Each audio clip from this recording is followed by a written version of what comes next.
This evening's next Skoll Award for Social Entrepreneurship goes to Sal Khan of Khan Academy.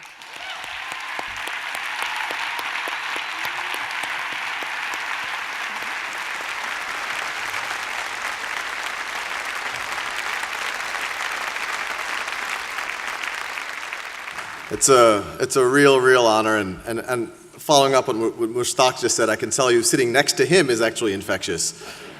When Annie asked all the women to stand up, he stand up and he said, "I am also a woman." So that was a very and we're honored to be working with them. The one thing that I want to emphasize is although this did start as kind of one person project, literally in a closet. It's now much larger than me. We're now a team of 40 people formally, and frankly, we have hundreds or frankly thousands of volunteers around the world who are taking our content to villages, partners like the Citizens Foundations. We have people who are translating the content, and they're really the people that are going to make it a reality. Without them, our mission statement is a free world-class education for anyone, anywhere. But without them, it's a free world-class education for the English-speaking world who happen to have broadband access. But we think we can change that. One thing I tell my team all the time is, a lot of people talk in terms of things being a once-in-a-lifetime opportunity. But one thing that's starting to dawn on us, and it's a little surreal, and it feels like we're in the middle of a science fiction book. This actually feels like a once-in-a-millennium opportunity. You have these inflection points in history. You have the colonization of North America. You have these new institutions pop up, the Ivy League schools. You have the Industrial Revolution, all sorts of new institutions pop up, schools of engineering. We're now in probably the biggest inflection point in history, and frankly, we're at the very, very early stages of it. And it was a delusion for one guy in a closet literally 2 years ago to think that maybe this could be one of those institutions that take advantage of the next inflection point. But frankly, with help from folks like y'all, partners like Mushtaq and the Citizens Foundation, it's starting to become more and more of a reality.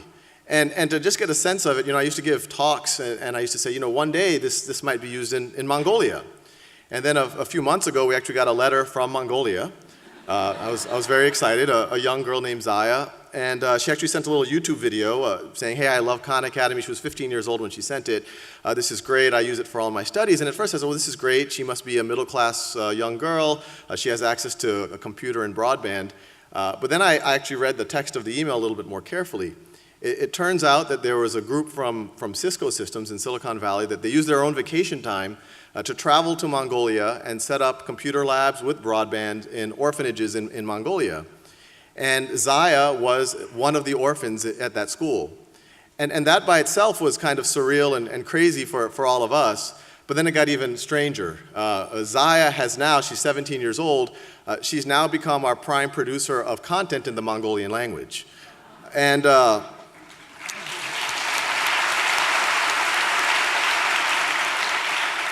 these are small stories right now, and it reminds us that we're at the very early stage of, frankly, what all of us are working at.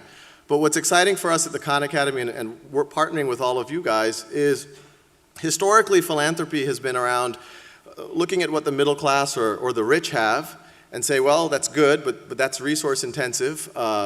Maybe we can create a cheaper version for the poor because they have nothing else. What's exciting about what I think the next 5, 10, or 20 years is going to happen is, famously, Bill Gates uses Khan Academy with his children. And the reality that we're going into, we don't have to go to the Zayas of the world and say, oh, well, we're going to give you a cheap approximation of what the best is. The reality I hope to see is that we will give them the exact same thing that Bill Gates' children have.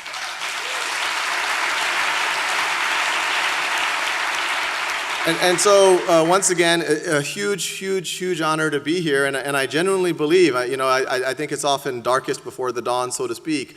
Over the next 10, 20, 30 years, this scarce resource, this resource that we literally view as the determining factor between the haves and the have-nots, it will not be scarce, and it will be a fundamental human right, like clean drinking water or shelter. Thank you.